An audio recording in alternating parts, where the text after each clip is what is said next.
मन केरा सेहरा बुंद परा आसमान, सारी दुनिया वैष्णो भई गुर नहीं लागा कान। साहब की ये साखी है। वो कहते हैं जैसे सावन में मेघमालाएं उमड़ घुमड़ करके वर्षा करती हैं, उसी प्रकार दुनिया में बहुत से गुरु उपदेश देते हैं और उसमें सारी दुनिया वैष्णव हो जाती है। वैष्णव हो जाने का मतलब भक्त हो जाना। लेकिन गुरु नहीं लगा कान, इनके कान में गुरु नहीं लगा। रस्मी ढंग से तो लोग दीक्षित हो जाते हैं, लेकिन सच्चाई का बोध नहीं होता है। लेकिन सच्चाई का बोध नहीं होता है। रस्मी ढंग से दीक्षित होना भी अच्छा है। कोई किसी गुरु से दीक्षित हो गया और शुभ मार्ग में चलने लगा तो बड़ा अच्छा है। हर गुरु कुछ न कुछ अच्छा रास्ता बतलाता है, लेकिन सच्चाई का ज्ञान, अपने आत्मा का ज्ञान, हर दिशा में सच्चाई का ज्ञान, ये किसी बिरले गुरु से मिलता है। धर्म के क्षेत्र में चमत्कार और अलौकिकता, ये दोनों खूब चलते हैं। और चमत्कार अलौकिकता जितना हमारे दिमाग में भरेंगे, उससे हम भ्रांत होंगे। वस्तु विवेक और आत्म विवेक जहां से मिले वो सच्चा ज्ञान है। वस्तु का मतलब जगत, जगत का सही विवेक मिले और आत्म विवेक मिले, अपने आप का विवेक मिले। अध्ययन के दो ही विषय हैं, स्व और पर, आत्मा और जगत। इन दोनों के विषय में साफ दृष्टि जहां से मिले वो सच्चा गुरु है। और जहां चमत्कार की बात कही गई, साफ दृष्टि नहीं मिलेगी। जहां अलौकिकता की बात कही गई, साफ दृष्टि नहीं मिलेगी। वकीलों की असत्यता, व्यापारियों की असत्यता और राजनीतिज्ञों की असत्यता, अन्य सामान्य लोगों की असत्यता की सभी निंदा करते हैं। लेकिन धर्म की असत्यता के विषय में निंदा नहीं, किंतु उसके तरफ हम आकर्षित होते हैं। धर्म के नाम पर चमत्कार, अलौकिकता की बात जितनी की जाती है वो असत्यता होती है और आदमी उसमें लट्टू हो जाता है। कोई आकर के कह दे इसी कॉलोनी में कहीं बैठ जाए, पार्क में बैठ जाए कि हम रिद्धि सिद्धि देते हैं, बच्चा देते हैं, मुकदमे में विजय करा देंगे, देखो भीड़ वहां लग जाएगी। और इस कॉलोनी में अधिकतम ग्रेजुएट है, अफसर लोग हैं, क्लर्क लोग हैं, वकील हैं, जज हैं, इंजीनियर हैं, डॉक्टर हैं, लेकिन उनके पास भीड़ हो जाएगी क्योंकि सबको जरूरी है। किसी का लड़का नहीं है, किसी के धन की कमी है।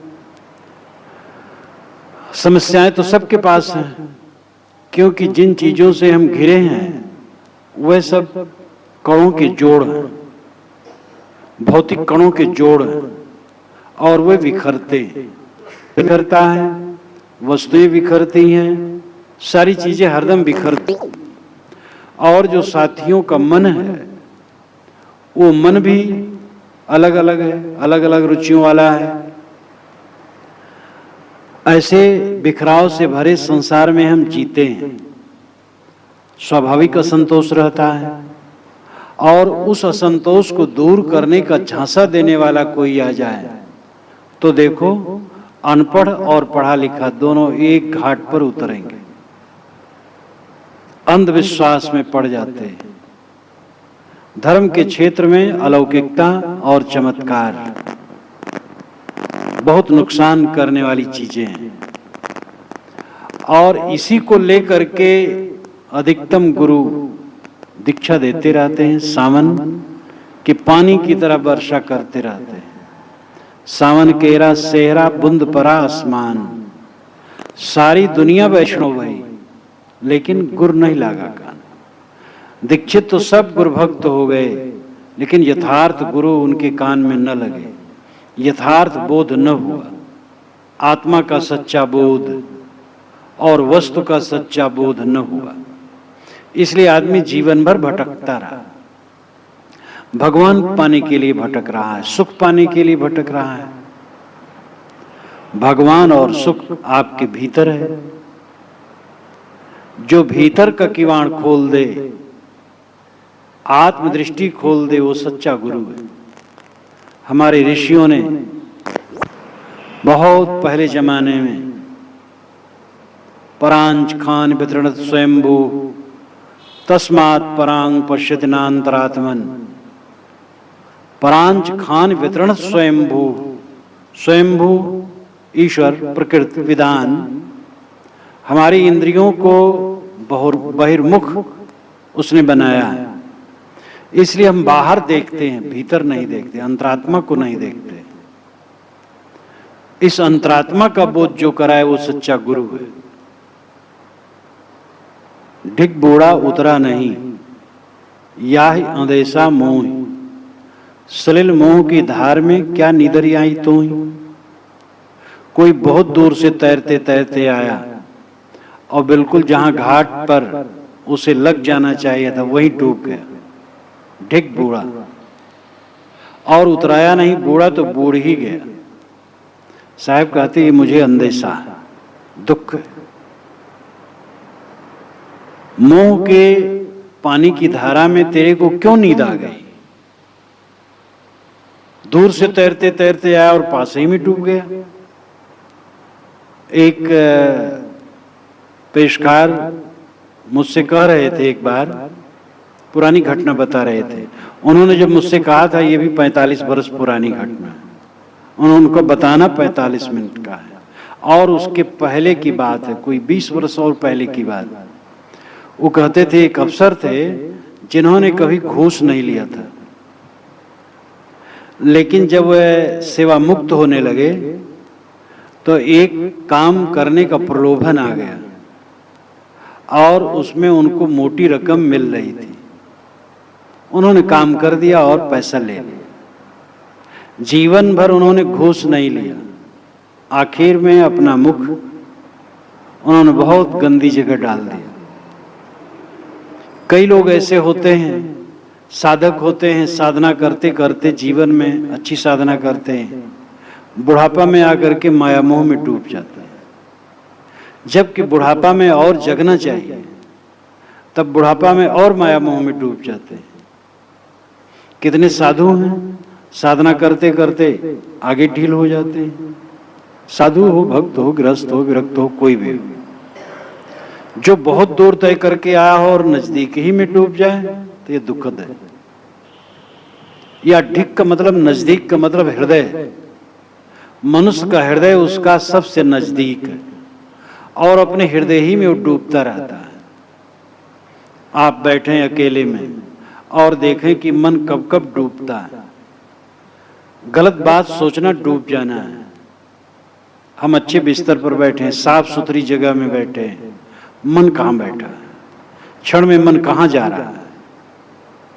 ढिक बूढ़ा उतरा नहीं, पास ही में डूब गया, हृदय सागर में ही डूब गया और उतराया नहीं।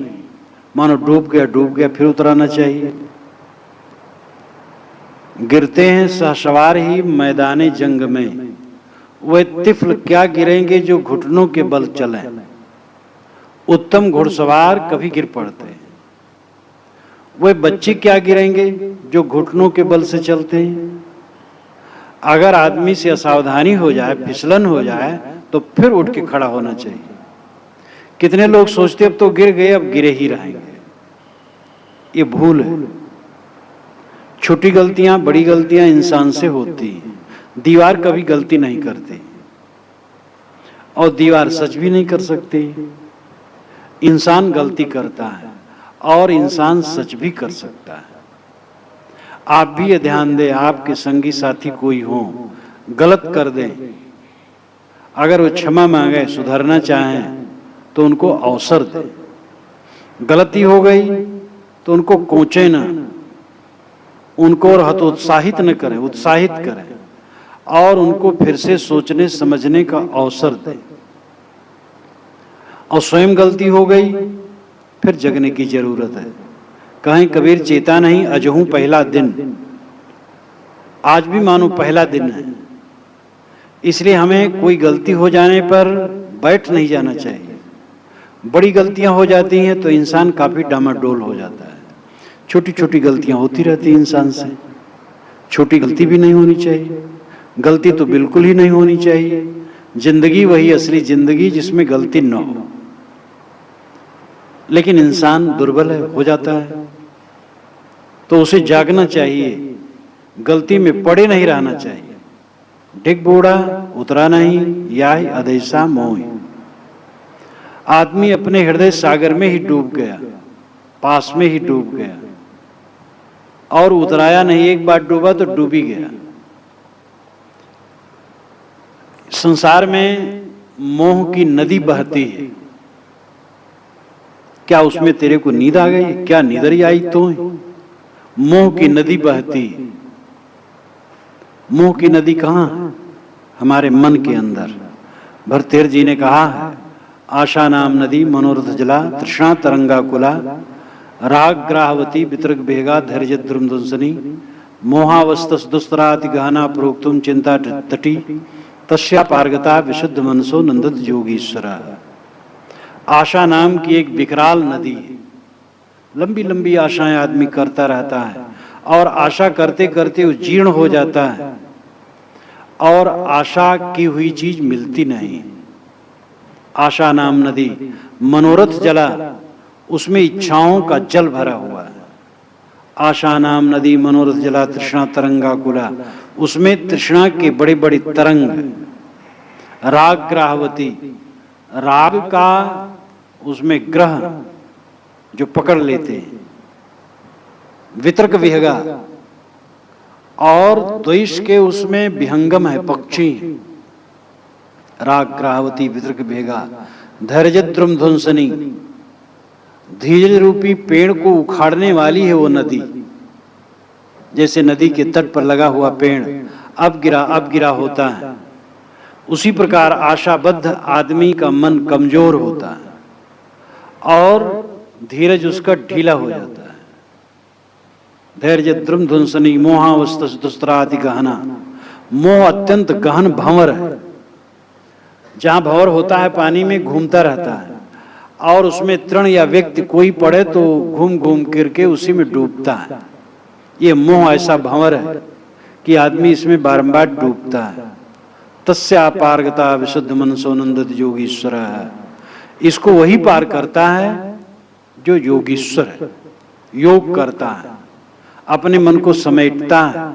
आप सब योगेश्वर बन सकते हैं।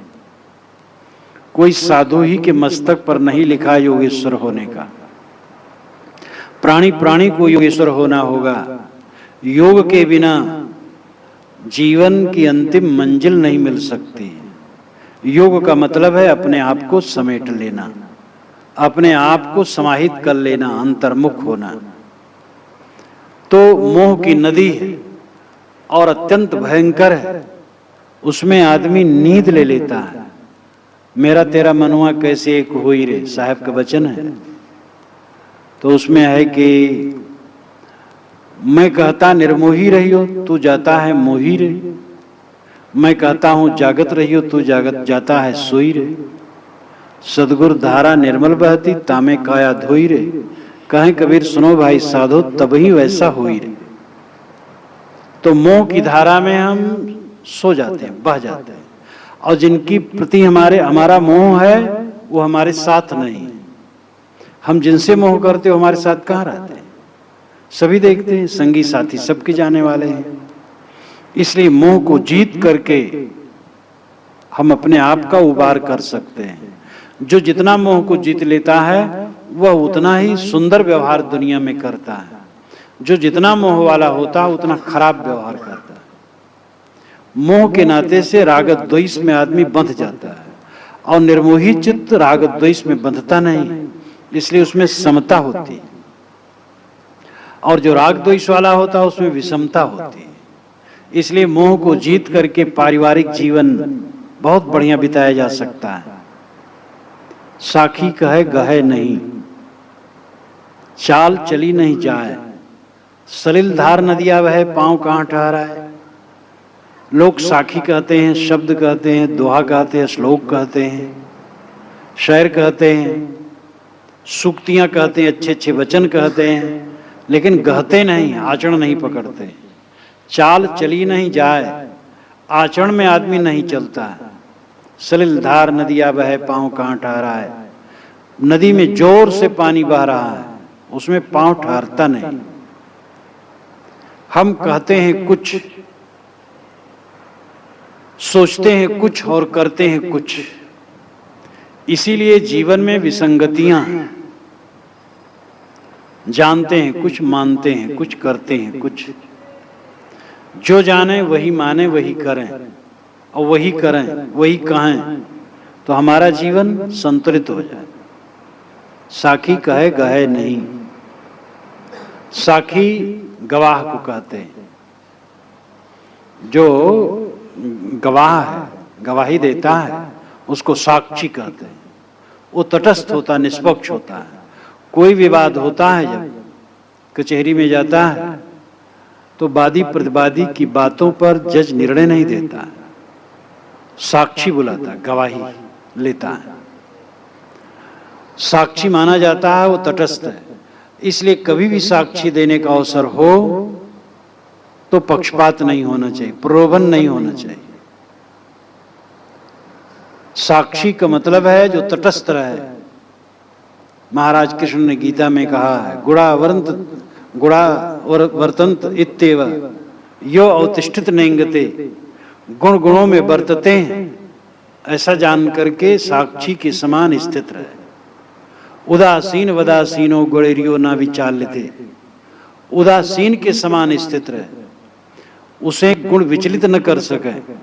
गुणा वर्तन्ते इत्येव, गुण गुणों में बरतते हैं, ऐसा जानकर यो अवतिष्ठित, आत्मा में स्थित रहे। निंगते, चंचल न हो। साक्षी का मतलब ये तटस्थ रहना, निष्पक्ष रहना, निर्विकार रहना, अनुकूल प्रतिकूल, हानि लाभ, सुख दुख, संयोग वियोग में तटस्थ रहना, ये साक्षी रहना है। निर्विकार रहना साक्षी रहना है। जीवन का सच्चा सुख तभी मिल सकता है जब आदमी साक्षी की तरह रहना सीखे। एक तो साखी है दोहा, 13 और 11 मात्राओं का छंद दोहा होता है, उसी को साहब ने साखी कहा। अन्य संतों ने भी, उनके पहले के संतों ने भी साखी कहा, पीछे भी लोगों ने साखी कहा। दोहा को साहब ने साखी कहा। और साखी का अर्थ साक्षी, साक्षी दृष्टा। एक साक्ष्य है और एक साक्षी है। साक्ष्य है जो देखा जाए और साक्षी है जो देखे। जैसे इंसान साक्षी है और मान लो उसके सामने टेबल है, टेबल साक्ष्य है। तो साक्षी चेतन है, साक्ष्य जड़ है। जड़ और चेतन दो हैं। साक्षी हर इंसान ये समझ ले कि मैं चेतन हूं, मैं साक्षी हूं। और साक्षी बन करके, साक्षी का अर्थ है तटस्थ रहना, निर्विकार रहना, निर्मल रहना। अनुकूलता आती है, प्रतिकूलता आती है, सुख आते हैं, दुख आते हैं, संयोग और वियोग होता है, सपने के समान बीत जाता है। हम आंदोलित होते हैं तो अपना बचकानापन जाहिर करते हैं। आंदोलित ना हो तो ही हमारी बुजुर्गानी होगी। अपने बचपन की घटनाएं याद करें, वह घटनाएं कहाँ हैं? जवानी की घटनाएं कहाँ हैं? आज से 10 बरस 15 बरस की घटनाएं कहाँ हैं? कल की घटना आज कहाँ? क्षण क्षण सब कुछ बदलता है। भावुक बन करके विचलित न होना चाहिए, तटस्थ रहना चाहिए, निर्विकार रहना चाहिए। जो इस प्रकार साक्षी बन करके जीता है वो सच्चे अर्थ में सुखी होता है। लोग कहते हैं आत्मा साक्षी है, ब्रह्म साक्षी है, मैं आत्मा हूं, ब्रह्म हूं, लेकिन चाल में नहीं चल पाते हैं। जरा सी बात आई घबरा गए, थोड़े दुख में दुखी, सुख में सुखी। आत्मज्ञान की बात तो खूब झाड़ देते हैं, लेकिन छड़े रुष्टे, छड़े तुष्टे, रुष्टे तुष्टे, छड़े छड़े, तो ये ज्ञान की बात काम नहीं कर सकती। ज्ञान के अनुसार हमारा आचरण होना चाहिए, और आचरण के लिए बारंबार चिंतन मनन की जरूरत होगी, बारंबार उस पर ध्यान देने की जरूरत होगी। जब तक हम चिंतन मनन न करेंगे, ध्यान न करेंगे, उधर ध्यान न देंगे, तब तक काम नहीं बनेगा। ध्यान का मतलब इतने नहीं है कि संकल्पों को रोक देना केवल। ध्यान का मतलब जागरूक होना। जैसे एक व्यक्ति कहता है अपने बच्चे से, बेटा जाओ बाजार से सौदा ले आओ, ध्यान रखना, गाड़ी मोटर का ध्यान रखना। तो ध्यान रखने का मतलब क्या? सावधान रहना, जागृत रहना।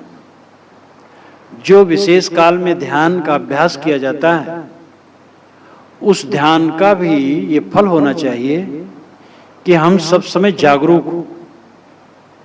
और कुछ काल में तो हम ध्यान में बैठ जाएं, बाकी समय जागरूक न हो, बाकी समय में अन्यथा बोलें, अन्यथा करें, अन्यथा बरतें, अन्यथा सोचें, तो ध्यान नहीं होगा।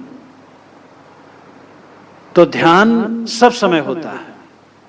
एक विशेष काल में ध्यान होता है जो एक पावर चार्जिंग है, बैठ करके मन का निग्रह। लेकिन पूरा जीवन ध्यान बन जाना चाहिए। उपनिषद के ऋषि कहते हैं ये पर्वत मानो ध्यान करते हैं, ये पेड़ मानो ध्यान करते हैं, ये बद्दल मानो ध्यान करते हैं। ध्यान से ही कुछ चीज मिलती। जो ध्यान नहीं करता वो किसी दिशा में सफल नहीं होता है। जो ध्यान से नहीं पढ़ेगा वो विद्या उस बच्चे को नहीं आएगी। वैज्ञानिक ध्यान से वस्तु शोधन न करें तो सफल न होगे। ध्यान से हल न चलाया जाए तो खेत अच्छा नहीं जोता जा सकता है। ध्यान से लेख न लिखा जाए तो लेख अच्छा नहीं बनेगा। कोई काम के लिए ध्यान की जरूरत है, जिसमें एकाग्रता होती है। तो हम ध्यान दें अपने कल्याण के लिए। हम कहते तो बहुत अच्छी अच्छी बात है, करते कितना? बहुत लंबी चौड़ी कह देने वाला जरूर गलत है, क्योंकि रहनी का विषय जो होता है उसमें बड़ी बोल नहीं बोली जा सकती। जब आदमी अपने रहनी को देखेगा तो जो कहने में आता है वो रहने में नहीं आता है। जब प्रयास किया जाता है धीरे धीरे तब रहनी आती है। इसलिए भड़ाक भड़ाक कोई ज्ञान की बातें बोल रहा है और अपनी डीक बघार रहा है। मैं झूठ नहीं बोल सकता, चाहे 10 लाख रुपया मिले। जो सच्चा बोलने वाला होगा ऐसा नहीं कहेगा, बहुत गंभीर होगा। आजकल नेताओं की घोषणा, कितने नेता होते, कितने मुख्यमंत्री होते, खूब घोषणा करते हैं। 10 लाख यहाँ, 20 लाख वहाँ, 50 लाख वहाँ, घोषणा करते जाते हैं और नई नई स्कीमें बनाते जाते हैं। घोषणा हो जाती, काम कुछ नहीं होता है। घोषणा को देखते हुए काम बहुत थोड़ा, घोषणा बहुत। तो इस प्रकार राजनीतिक बाजी भी दूषित है। विवेकवान घोषणा नहीं करता, कर्तव्य करता है। हम अपने अंतर को देखें और अपने आप को परिवर्तित करने के लिए चेष्टा करें। साहब कहते कहने वाले तो बहुत है, साखी कहे गहे नहीं। ज्ञान की बातें साखी दोहा श्लोक दृष्टांत तो कहते हैं, लेकिन ग्रहण नहीं करते। चाल चली नहीं जाए, आचरण में चला नहीं जाता है। सलिल धार नदिया बहे, पांव कहाँ ठहरा है। जोर से पानी बह रहा है, पांव ठहरता नहीं। तो इसमें हारने की जरूरत नहीं है। हमारे मन की विषयासक्ति रहनी में हमें ठहरने नहीं देती है। जो आदमी अपनी विषयासक्ति को, मोह के आवरण को जितना कम करेगा उतना वो रहनी में ठहर सकेगा। पैसे का लोभ हमें विवश करता है और हम पैसे के लिए गलत काम करते हैं। सम्मान, धन और चीजें, मोह माया, भय, अनेक कारणों से हम गलत काम करते हैं और उसके मूल में हमारी कमजोरी, इंद्रिय लंपटता, संसार से बहुत सुख पाने की इच्छा। जो बहुत सुख पाने की इच्छा करता है वो बहुत दुख पाता है, और जो सुख पाने की इच्छा को घटा लेता है उसका दुख भी घटने लगता है, और जो बिल्कुल सुख की इच्छा छोड़ दे वो महासुखी हो जाता है। ऐसा उल्टा रास्ता है।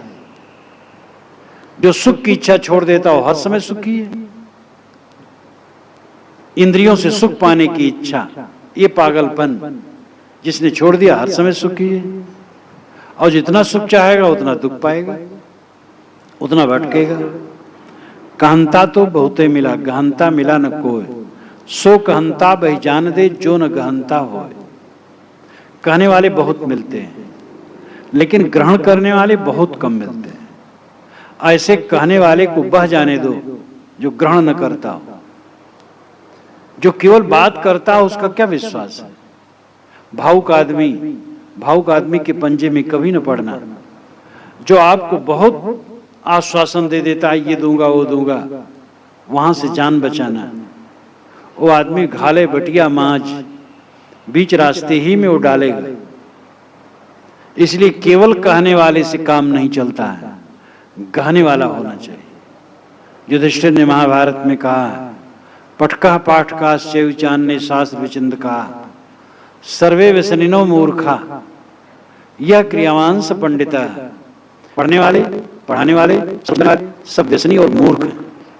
एक वीरी भाषा। पटका पाठकाश्चैव चान्य शास्त्र विचिंद का, पढ़ने वाले, पढ़ाने वाले और शास्त्रों के चिंतन करने वाले, सर्वे व्यसनिनो मूर्खा, ये सब व्यसनी और मूर्ख हैं। यह क्रियावांश पंडिता, जो आचरण संपन्न है वो पंडित है। तो वाणी तो बहुत बढ़ गई, अब आचरण घट गया। एक दाहिना कदम में बहुत आगे कर दिया और बाएं कदम बहुत पीछे, तो इसका मतलब है ना हम खड़ा रह पाएंगे और न बैठ पाएंगे, गिर पड़ेंगे। जानकारी का कदम बहुत आगे, अब आचरण का कदम बहुत पीछे, तो क्या दशा होगी। अधिक जानकार आदमी जो आचरण नहीं करता है, अपने ज्ञान की जानकारियों के आधार पर अपने दोषों को निरंतर ढांकता है। एक महात्मा का मैंने भाषण सुना, तो भाषण में उन्होंने कहा, पहुंचा भाषण दे रहे थे, भारत प्रसिद्ध है, बहुत प्रसिद्ध तो नहीं लेकिन हाँ काफी प्रसिद्ध है। उन्होंने कहा कि भगवत भक्त में दूषण है तो भूषण ही है। और वे प्रसिद्ध हैं, जो जानते हैं उनको जानते हैं कि कैसे हो। भगवत भक्त में दूषण है तो भूषण ही है। अगर कोई भगवान का भक्त है और दुराचारी है तो जन्म सदाचारी है। अगर भगवत भक्त दुराचारी हो तो सदाचार की आशंका कहां की जाएगी। अगर ज्ञानी दुष्कर्म करता हो तो फिर सामान्य आदमी को आदर्श कहां मिलेगा। तो जो ज्ञान बहुत जान लेता है और आचरण नहीं करता है, वह अपने ज्ञान की बातों से अपने दुराचरणों को ढांकता है, इसलिए उसके लिए दोषकर हो जाता है। ज्ञानम सताम मान मदादिनाशनम केशात्रम तन्मदमान कारणम स्थानं विविक्तम यमुनाम विमुक्तया कामातुराणाम मति काम कारणम। यह भी भर्तृहरि जी का मंत्र है। अपात्र में ज्ञान मानमत का कारण बनता है, सुपात्र में ज्ञान मानमत को मिटाता है। एकांत में कामी जाता है तो कामातुर हो जाता है, और ज्ञानी जाता है तो समाधि लाभ करता है। वही एकांत है। एकांत में कामी विकारी हो जाएगा और एकांत में साधक वासनाहीन और समाधि लाभ करेगा। वस्तु ये वही। इसलिए जो आचरण से दूर है और ज्ञान की बात बहुत जानता है, वो अपने ज्ञान की बातों से अपने दुर्गुणों को ढांकता है और अपने को निर्लेप सिद्ध करता है। मैं आत्मा निर्लेप हूं। अप्पे दीक्षित ने भी कहा, नीतिज्ञा वेदज्ञा पे भवन्ति शास्त्रज्ञा ब्रह्मज्ञा प्लभ्या सुज्ञान ज्ञानिनो विरला। नीति के जानने वाले दुनिया में बहुत हैं और नियत ज्योतिष शास्त्र के जानने वाले भी बहुत हैं। नीतिज्ञा वेदज्ञा, वेदों के विद्वान भी मिलेंगे काफी। शास्त्रज्ञा, शास्त्रों में भी निष्णात मिलेंगे, ब्रह्मज्ञानी भी बहुत मिलेंगे, लेकिन स्व अज्ञान ज्ञानिनो बिरला, अपने अज्ञान को जानने वाला बिरला होगा, अपनी कमजोरियों को समझने वाला बिरला होगा। इसीलिए मंत्रोविद, वेदविद और वेद्यविद, इन तीनों में वेदविद श्रेष्ठ माने जाते हैं। मंत्रोविद उसे कहा जाता है जो वेद के मंत्र के अंग उपांग को जानता है। शिखा, ध्वजा, जटा, माला, वेद के कई अंग उपांग होते हैं मंत्र के, वो सबको जाने और स्वर जाने, कहां पर मंत्र के किस अंश में पहुंच करके कैसा स्वरोच्चारण करना चाहिए, सस्वर पाठ करता हो, उसको मंत्रविद कहते हैं। दूसरा वेदविद होता है, यानी वेद के मंत्रों के अर्थों को ठीक से जानता है और उसकी बढ़िया व्याख्या कर लेता है। और तीसरा होता है वेद्यविद। वेद्य नाम जानने योग्य, जानने योग को जानने वाला, वो निरक्षर भी हो कोई हर्ज नहीं, जानने योग को जो जानता है वो श्रेष्ठ है। मंत्रविद से श्रेष्ठ है, वेदविद से श्रेष्ठ है वेद्यविद, जानने योग को जानने वाला। और जानने योग को न जाना, ये मंत्र, ये शब्द, ये ज्ञान की ढेर से मेरा कल्याण न होगा, वो जब आचरण में बदलेगा तब कल्याण होगा। इसलिए साहब कहते गहनता तो बहुते मिला, गहनता मिला न कोई नहीं मिला, इसका मतलब है कम मिलते हैं। सो कहनता वही जान दे जो न गहनता हो, एक एक निर्वारी, जो निर्वारी जाए, दो मुखों का बोलना घना तमाचा खाए।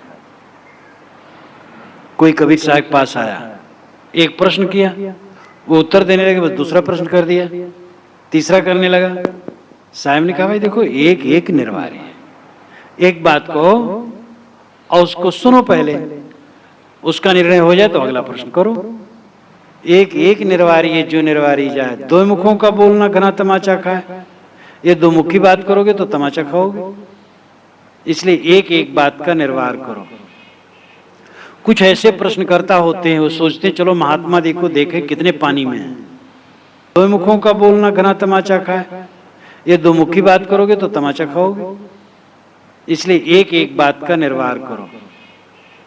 कुछ ऐसे प्रश्नकर्ता होते हैं, वो सोचते हैं चलो महात्मा देखो देखे कितने पानी में है, वो पानी थाने आते हैं, एक प्रश्न के बाद दूसरा तीसरा करते हैं, उनको सुनना कुछ नहीं। कितने लोग होते हैं अपने मत को सिद्ध करने के लिए चेष्टा करते हैं, कहीं भी जाए अपने मत को सिद्ध करने के लिए न जाए, कुछ ग्रहण करने के लिए जाए। मैं कभी भी महात्माओं के पास गया, किसी महात्मा के पास सुमत परमत अभी भी संजोग पड़ जाता है, तो मैं ऐसा चाहता हूं कि मुझे कोई जाने ना, कि लिखते हैं, पढ़ते हैं, बोलते हैं, ये हैं, सब कुछ न जाने, जिससे कि वह अपनी बात कह सके। और जहां हमारा प्रदर्शन हो जाएगा वो आगे रुक जाएंगे, और जहां जाता हूं बात करता हूं उनसे सुनता हूं, अपनी बात उसमें रख करके रोकता नहीं, सुनता हूं और नमस्कार करके चल देता हूं। मस्जिद में जाने का मुझे अवसर पड़ा, गिरजा में जाने का अवसर पड़ा, जहां अवसर होता है मस्जिद में चला जाता हूं, गिरजा में चला जाता हूं, हिंदू मंदिरों तो जाता ही, उसमें तो मेरे कार्यक्रम ही होते रहते हैं। कितने बार शिव मंदिर में, राम मंदिर में, कृष्ण मंदिर में प्रवचन होते रहते हैं। तो कहीं जाकर के अगर ग्रहण करना है तो विवादी बन करके काम नहीं हो सकता है। एक तो अगर मुझे किसी सिद्धांत में पक्का निश्चय और दूसरे एक सिद्धांत के पास गए और विवाद करने लगे तो कुछ फल नहीं है। वहां तो हम ऐसी चीज ग्रहण करें कि जो काम की है, जो हमारे लायक है, और जिसमें मतभेद है उस बात को छोड़ दें। व्यवहार की भी बात यह है, दो व्यक्ति जब मिलें तो वहां से बात शुरू करनी चाहिए जहां दोनों में बात बैठती हो। दोनों में मतभेद हो वहां से बात नहीं शुरू करना चाहिए, और ये बात की बहुत बड़ी असफलता होती है। कई लोग होते हैं बस वहां बात शुरू करते जहां दोनों में भेद होता है, और व्यवहार कटु हो जाता है। दो व्यक्ति जब मिलें तो मिलने के बाद जब छूटें तो फल ये होना चाहिए कि दोनों के प्रति अपने मन में एक स्निग्ध भावना लाएं, एक प्रेम उत्पन्न हो गया हो, लगाव हो गया हो, स्नेह उत्पन्न हो गया हो। तुड़ाव हो गया हो, कटुता हो गई हो तो कोई फायदा नहीं होगा। इसलिए बात बोलने में बड़ी सावधानी की जरूरत है, बहुत सावधानी की आवश्यकता है। कहीं हम जाए विवाद न करें, व्यवहारिक क्षेत्र हो या धार्मिक क्षेत्र हो, विवादी न बने, सार लें, उपदेश ग्रहण करें। एक बार तो एक मौलवी हमें मिले, वो खूब जन्नत का वर्णन करने लगे, खूब। बस में बैठा, वो भी बैठे और बस छूटने की देरी थी, तो जो वर्णन करने लगे जन्नत में स्वर्ग में जाएंगे तो ऐसा सुख मिलेगा, वैसा सुख मिलेगा, और वो जो वर्णन मैं चुपचाप एकदम सुनता रहा। उन्होंने भी समझा होगा कि बहुत भक्त आदमी मिल गए। तो काफी देर जब कह लिए तो जब गाड़ी चलने लगी तो घरघराने लगी। तो मैंने कहा बाबा आप सुनाई नहीं देता है, अब आप क्षमा करें।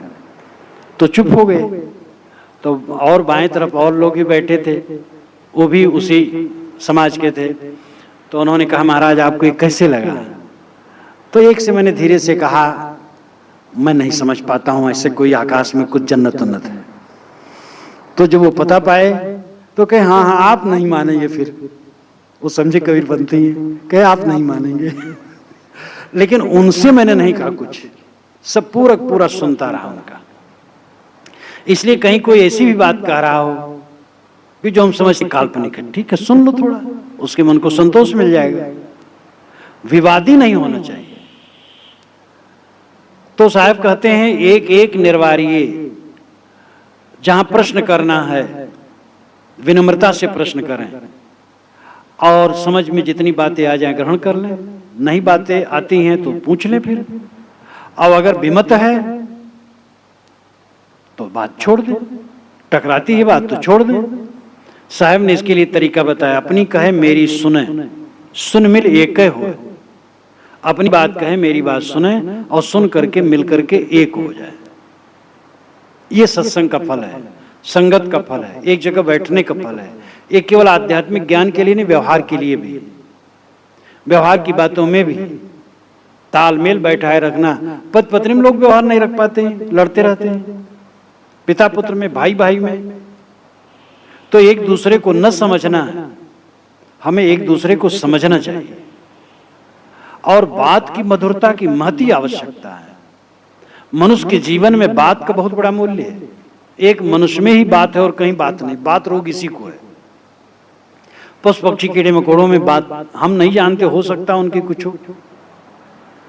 मनुष्य में वर्णात्मक शब्द है, कहता है, सुनता है, समझता है, और इसी का मन फूलता और पचकता है। थोड़ी बात अपने मन के अनुकूल न आई तो बहुत दिनों तक खटकता है। बैल के सामने गाली गुप्ता दे दो वो पागुर मारेगा, मानो आप ही का मजाक कर रहा है। लेकिन आदमी के लिए कह दो हाँ अच्छे तो हैं, इतना कह दो तो अच्छे तो हैं मतलब गड़बड़ भी है, ये हम अर्थ लगा लेंगे और पीड़ित हो जाएंगे। तो आदमी बहुत चुटाता है, सबके मन में घाव है, पहले से घाव है, तनिक तनिक में दुखी होता रहता है। इसलिए किसी को दुख न दो, ये ध्यान रखो। मीठा वचन का प्रयोग बहुत जरूरी है। एक एक निर्वारिये जो निर्वारी जाए, दो मुक्का बोलना घना तमाचा है। कहीं भी निर्णय का वचन सुनो, समझो, ग्रहण करो, निर्विवाद रहो। जिब्बा केरे बंद दे बहु बोलन निर्वार, पारखी से शंकर गुरुमुख शब्द विचार। साहब कहते जिब्बा केरे बंद दे, जिब्बा में ताला लगा दो। बहु बोलन निर्वार, बहुत बोलना छोड़ दो, कम बोलो। बहुत बोलोगे तो बिना झूठ बोले रह नहीं पाओगे, ज्यादा बोलोगे तो झूठ बोलोगे, लंबी चौड़ी हो जाएगी। बहुत बोलोगे तो खर्च भी बोल दोगे, कट बोल दोगे, लल्लो चप्पो भी करोगे, अन्यथा बातें आएंगी। बहुत बोलने से दिमाग भारी होगा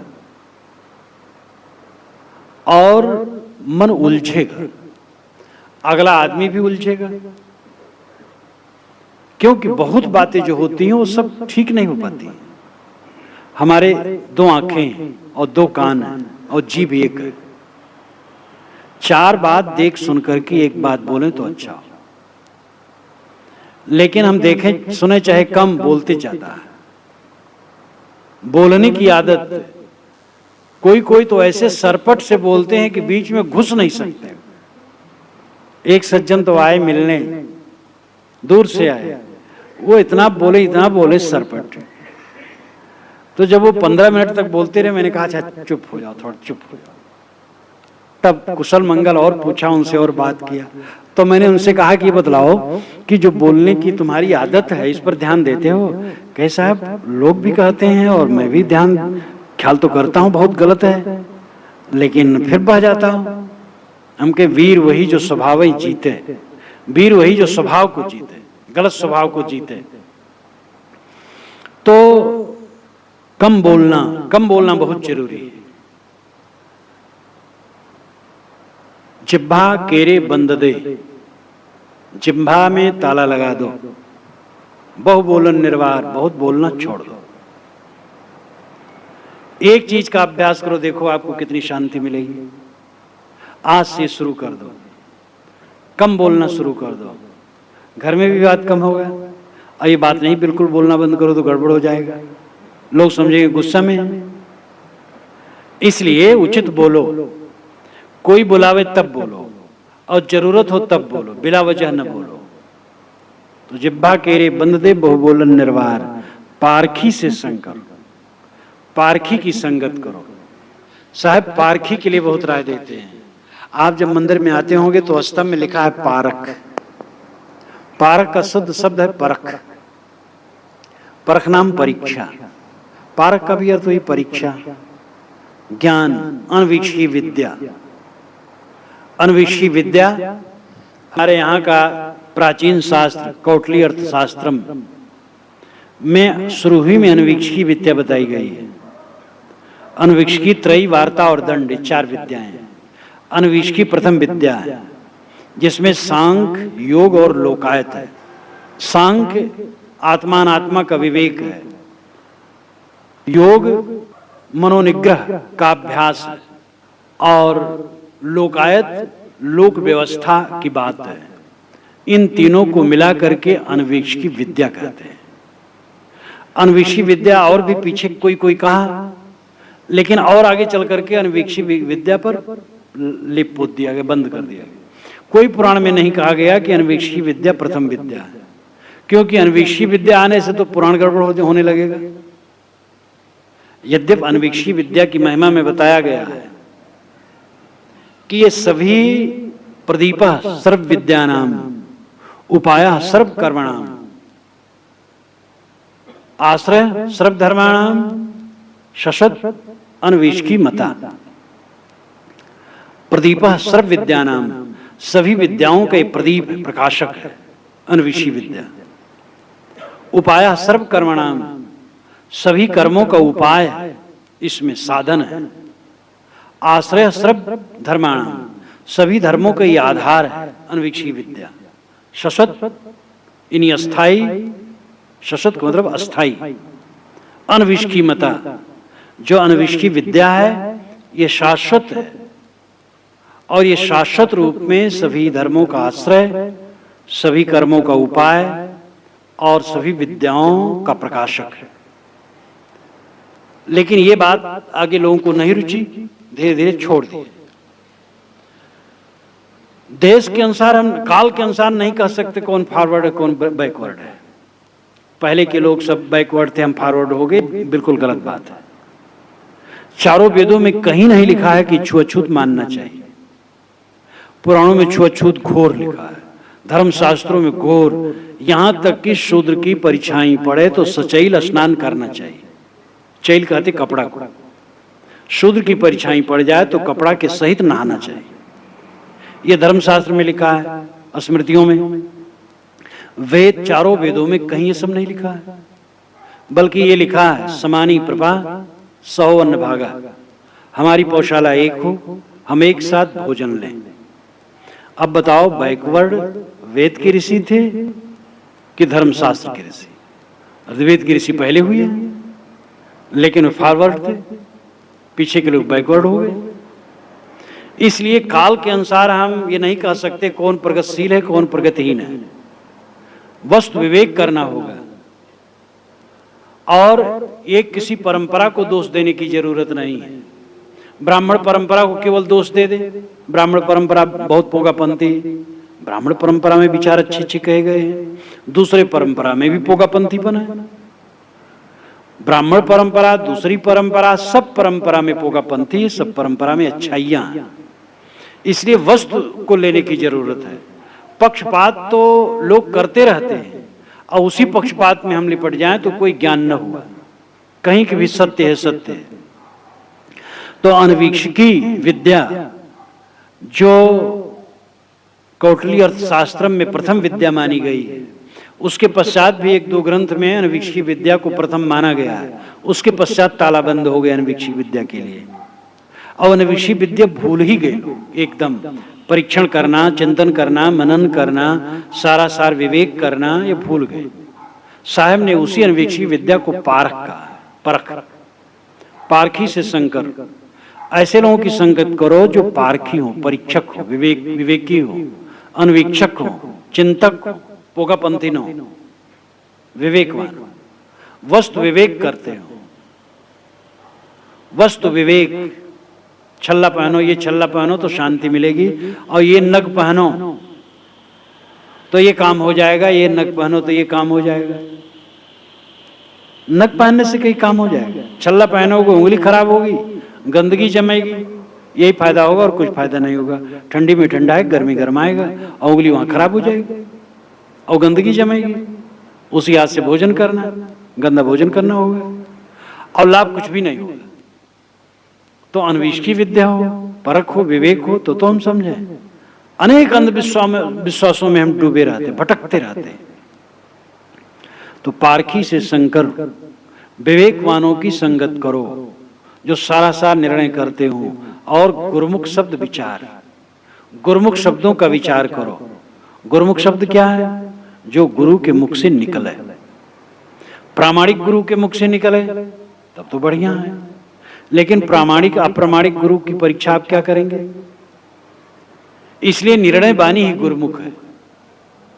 अगर दीवार पर लिखा है 2-2 4 तो गुरुमुख है, और कोई गुरु नामधारी का है 2-2 5 तो गुरुमुख नहीं। इसलिए गुरु शिष्य के बीच में शब्द करे निर्वार। गुरु शिष्य के बीच में शब्द ही निर्वार करता है। गुरु भक्ति बहुत बढ़िया है और गुरु के बिना कल्याण नहीं है, लेकिन गुरु पूज्य होता है इसलिए कोई भी गुरु बन जाता है, हम भी पूज्य हो जाएंगे। और कुछ भी उल्टा सीधा चला देता है, इसलिए गुरु पर भी विवेक करने की जरूरत है। सब गुरुओं का गुरु कौन है? ये जीव है। जीव ही तो सोचता है ये गुरु अच्छा है, ये गुरु गलत है।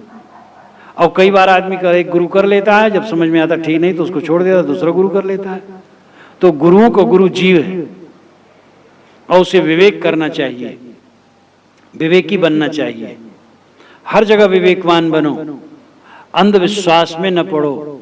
अब देखो उस बरस जब सूर्य ग्रहण हुआ था, इतना हल्ला हुआ, इतना हल्ला हुआ कि जो उसको ताकेगा आंखें फूट जाएंगी। और पशु के बच्चे तो खाट के अंदर में रखो, ढक लो, नहीं तो उनका सब जोखिम हो जाएगा। निकलो न कोई। वो सुलेम सराय का ये सड़क सब बंद हो गया, एकदम शांत हो गया था। हमारी कॉलोनी में भी तो इतनी बस्ती तो नहीं थी, नहीं सब एकदम सनामन, सबके फाटक बंद। फिर हमारे साधु निकल करके कॉलोनी में बात करने लगे, पुकारने लगे, रे भाई खोलिए, क्यों आप लोग परेशान हैं? तो एक हल्ला कोई मचा दे, भटक जाते हैं लोग, विवेक नहीं कर पाते। और इसमें तो विज्ञान भी बखारा गया था कि नहीं वैज्ञानिक कर रहे हैं। कितनी ऐसी चीजें हैं जो बिल्कुल स्थूलतम है, लेकिन हम अंधविश्वास में लटक जाते हैं। तो विवेकी की संगत करो और गुरुमुख शब्द विचार, निर्णय वाणी का विचार करो। निर्णय वाणी वही है जो प्रकृत संगत है, युक्त संगत है, तर्क संगत है। जो तर्क संगत नहीं वो निर्णय वाणी नहीं है। असंभव दोष युक्त है वो निर्णय वाणी नहीं है। जो कथन दुनिया में घट जाए वो कथन असली कथन है। किसी शास्त्र या किसी महापुरुष की वाणी होने की वजह से वैसी घटना दुनिया में नहीं हो जाती, किंतु दुनिया में जो घटना घटती है उसका प्रतिपादक वचन ही शास्त्र वचन हो सकता है। नाह्यागमः सहस्र घटम पुटितम इष्टे, वाचस्पत मिश्र ने कहा। वाचस्पत मिश्र हुए हैं शंकराचार्य स्वामी के बाद। शंकराचार्य स्वामी के प्रस्थान त्रयी के भाष्य पर उन्होंने भाष्य किया है, तब शंकराचार्य स्वामी का भाष्य प्रसिद्ध हुआ है। और वह सर्वदर्शन कानन पंचानन कहे जाते थे, सभी दर्शनों के जंगल के सिंह। वह जिस दर्शन की टीका करते थे तो उसी का समर्थन करके करते थे, छल नहीं करते थे। उन्होंने वेदांत पर किया, सांख्य पर किया, न्याय पर किया और शास्त्रों पर किया, और जहां जो किया एकदम जम के किया। और बहुत प्रतिभावान, बहुत उदार स्वामी शंकर ही जिसका अर्थ अपने ढंग से कर डाला एक आग्रह बस, वाचस्पत मिश्र ने वैसा नहीं सोचा, उदारता से किया। तो उनके वचन में आता है, नाह्यागमः सहस्र घटम पुटितम इष्टे, हजारों वेद वचन घड़े को बड़ा नहीं बना सकते। वेद वचन से हम सिद्ध करें कि ये टेबल सोने का है, टेबल सोने का ही नहीं, लकड़ी का है। वेद वचन होने की वजह से सोने का नहीं हो जाएगा। गुरु वचन होने की वजह से रात का दिन और दिन का रात नहीं हो जाएगा। इसलिए गुरु वचन वही है जो निर्णय हो। निर्णय पर ध्यान दो। जाके जिब्भा बंद नहीं हृदय नाही सांच, ताके संग न लागिए घाले भटिया मांच। जिसके जीभ में लगाम नहीं है, जाके जिब्भा बंद नहीं, जो अपनी जबान में लगाम नहीं रखता है, बिला वजह बोलता रहता है। और हृदय नाही सांच, हृदय में सच्चाई नहीं है। ताके संग न लागिए, उसकी संगत कभी मत करो। घाले बटिया मांझ, वो रास्ते में छोड़ देगा, बीच धार में तुम्हें डुबाएगा। इसलिए बकवादी आदमी पर विश्वास मत करो, जो बकबड़ी है, बतबड़ी है, बात बढ़ाता रहता है, लंबी चौड़ी हाँकता रहता है, उसकी बात पर विश्वास न करो। सच्चाई चाहिए और मितभाषी होना चाहिए। भाषण में 4 गुण होने चाहिए। सत्य बोले, प्रिय बोले, हित बोले, मित बोले। सत्य, प्रिय, हित, मित। सत्य बोलना चाहिए और सत्य को जितना संभव हो प्रिय बोलना चाहिए। सत्य कट हुआ करता है, लेकिन जितना संभव हो उसको मीठा बनावे। लोग कहते हैं जमाना झूठ का है। आपका लड़का पढ़ने जाए और बीच में खेल खाल के चला और कहे पिताजी पढ़ाया, अब आप पता पाओ, वो कहे पिताजी जमाना ही झूठ का है, आप क्षमा नहीं करोगे। आप झूठ कह करके किसी को धोखा दे दो, लेकिन आप सब्जी खरीदने गए और झूठ बोल करके आपको सब्जी वाले ने ठग लिया, अब आप जान पाए वो कहे भैया जमाना ही झूठ का है, आप क्षमा नहीं करेंगे। आपका झूठ क्षम्य होना चाहिए, दूसरे के झूठ आप क्षम्य नहीं मानते। लेकिन ये समझ लो हमारा और आपका सबका झूठ ये प्रकृति क्षम्य नहीं मानती। प्रकृति में क्षमा नाम की चीज नहीं है, प्रकृति में फल है। जो करे वो फल सामने आए। लहसुन प्याज खाए दुर्गंधिक डकार आए, आम अमरूद खाए सुगंधिक डकार आए, उसमें क्षमा नहीं होती। इसलिए जो हम अपने को धोखा देते रहते हैं, क्षमा करवाने की भावना और गंगा में नहा करके पाप काटने की भावना, अपने को धोखा न दें। सावधान हो, जो करेंगे भरेंगे। हमारे कर्म अंतःकरण में निरंतर प्रतिबिंबित होते रहते हैं। जो हम वाणी से, मन से और इंद्रियों से करते हैं, उनके संस्कार हमारे अंदर में पड़ जाते हैं और सहज धुलने वाले नहीं। इसलिए बड़ी सावधानी से करनी चाहिए। तो सत्य बोलें, जितना संभव हो सत्य बोलें, और सत्य को मीठा करके बोलें। सत्य बोलें, प्रिय बोलें और हितकर बोलें। ये नहीं लल्लो चप्पो की बात बस लंबी चौड़ी करते गए हित, तो ये ठीक नहीं है। हितकर बोलें, और कम बोलें। कम बोलने से बाहर से भी व्यक्तित्व गंभीर होता है, लोग भी वजनदार मानते हैं और अंदर में शांति आती है, विवाद नहीं बढ़ता है। कोई भी कम बोल करके देख ले, उसको शांति मिलेगी, विवाद घटेगा और अंदर से उसको गंभीरता लगेगी। तो जाके जिब्भा बंद नहीं हृदय नाही सांच, ताके संग न लागी खाले बटिया मांझ। ऐसा मित्र कभी न करना जो बड़ी बात बढ़ाता हो, बहुत लंबा चौड़ा कहता हो और जिसमें असत्यता हो। असत्य बोलने वाला आदमी तो पता नहीं क्या कर डाले।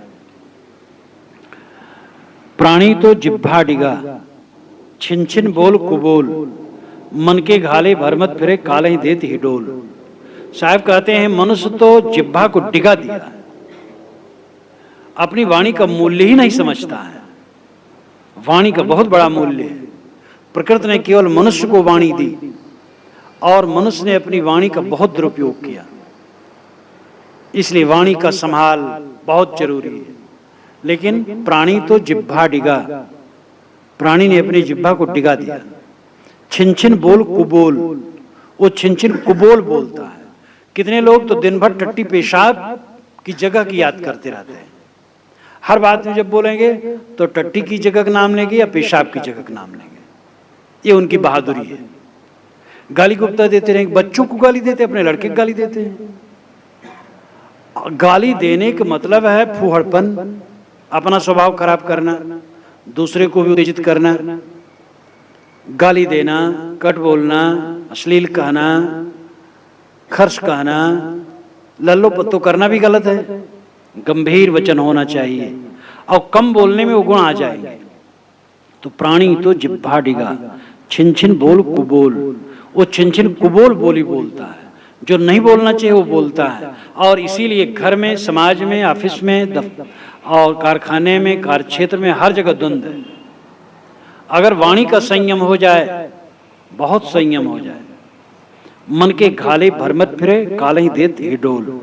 मन के घाले, घाले नाम नाश करना, घाले नाम छोड़ देना, गिरा देना, डाल देना। ये मन भ्रम चक्र में इसको डाल देता है और काल का हिडोला देता। काल ही देत हिडोल, काल नाम कल्पना, कल्पने की हिडोला में जीव झूलता रहता है और निरर्थक बोलता है, निरर्थक सोचता है, निरर्थक करता है और निरर्थक ही नहीं अनर्थक भी करता है। जैसे कोई नशा खा ले और अन्यथा बोले अन्यथा करे, तैसे हर इंसान मानो नशा खाए, अपने वश में है ही नहीं। बोल करके पीछे पछताता है, काम करके पीछे पछताता है, ज्यादा खा करके पीछे पछताता है, गलत काम करके पीछे पछताता है। समझदार वह है जो पहले से सावधानी बरते। गलतियां हमसे, आपसे, सबसे होती। हमें और आपको कमर कसना चाहिए कि गलतियां न हो, गलतियां घटें, घटते घटते गलतियां खत्म, बड़ी गलती न हो, छोटी गलतियां जो होती वो भी घटें। और गलतियों को दूर करना ही जीवन का सुधार है। परमात्मा, मोक्ष, परमानंद, परम सुख,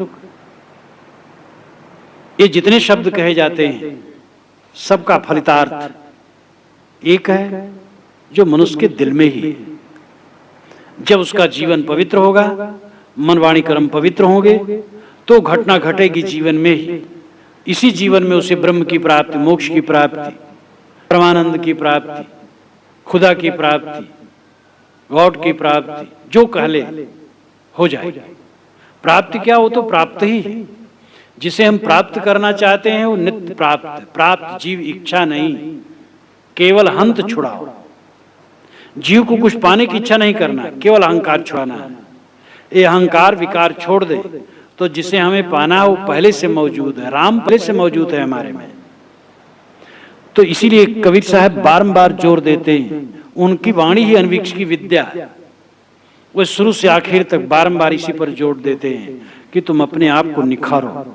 सोनार सोना को गलाता है, सुहागा डाल करके शुद्ध करता है, फिर पीटता है, पत्थर बनाता है, झुकाता है, नक्काश करता है, संवारता है, शुद्ध करता है, एकदम बढ़िया आभूषण बना लेता है। हम अपने जीवन को यही करें, इसको तपाएं, गढ़ें, बनावें, सुंदर करें, तभी ये सुंदर आभूषण बनेगा, तभी ये जीवन की सफलता होगी और हमारे जीवन में तभी सच्ची शांति आएगी।